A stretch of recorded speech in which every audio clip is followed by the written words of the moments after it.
Здравствуйте! Я, комисар Бинков, представлям вам. I, Commissar Binkov, present you Attack on Aegis.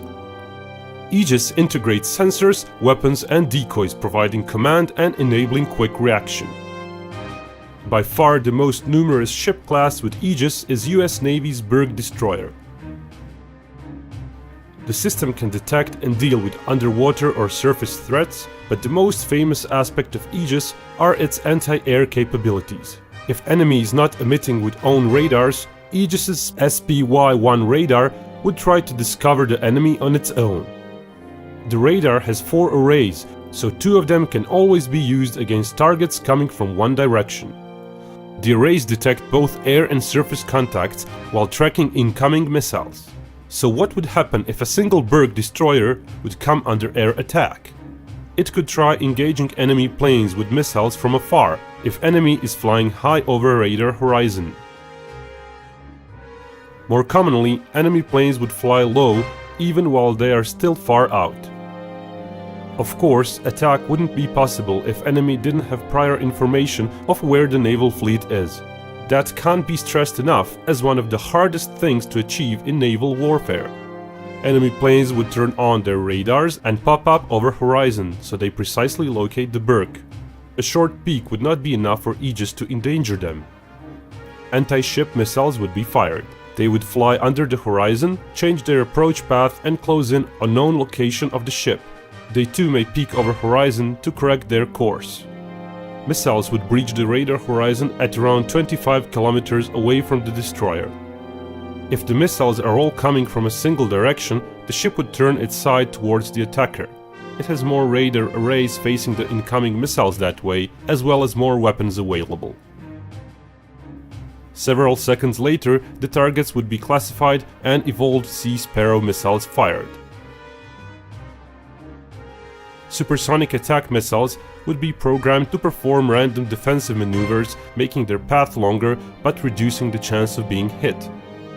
Historical statistics suggest that even when Interceptor had a technology lead against a non-maneuvering target, kill rate was around 50%. Aegis should expect to use at least 2 but possibly 3 or more Interceptor missiles to bring down each attacker. With mechanical arm launchers, previous Aegis ships had firing rate bottleneck. Vertical launch system removed that bottleneck. Fired ESSM missiles would rely on SPY-1 radar for course corrections, but the radar isn't precise enough for final interception.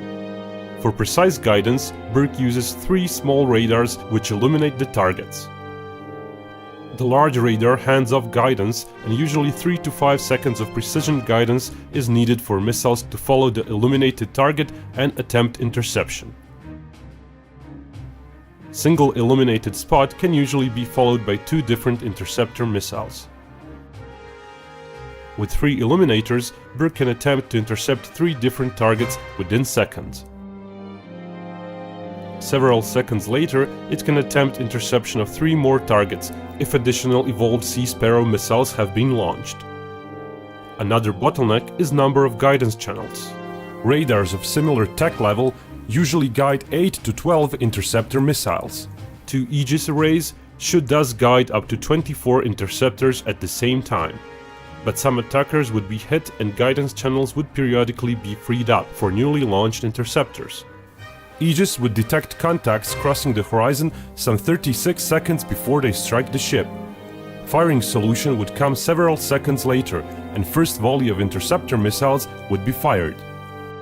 Every several seconds, another volley would follow. First interception would happen at around 12 kilometers away from the ship. There would be time for a total of 5 or so volleys and a total of 30 or so ESSM interceptors. They might down a total of 10 to 15 attacker missiles. But Berg destroyer has additional defense systems. Most ships have 2 phalanx guns with their own radars. The main gun would also be used. Combined, they could intercept additional 3 or so attackers. Overall, some 13 to 18 missiles may be intercepted in time, not counting malfunctions and Berg's decoys. Floating decoys and chaff in the air would try to lure some missiles into the sea and obscure the view to the destroyer. Burke would also use hovering decoys, emitting signals and trying to make attackers think there is another target available.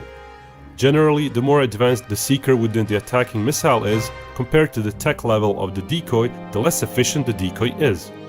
Having all of the attacking missiles crossing the horizon at the same moment is very hard to do, even if missiles coordinate their approach. They would approach the ship using cascading fashion, giving Aegis a few more seconds. That and the decoys would mean a total of 15 to 25 modern supersonic missiles should be interceptable before the first one hits the ship. Of course, in the real world, many additional variables would come into play to help both sides. Missiles may be detected later due to their stealth features. Decoys and jamming may prove less or more efficient. Attacking missiles may use different trajectories. Not to mention multiple platforms defending each other as well as multiple platforms attacking them.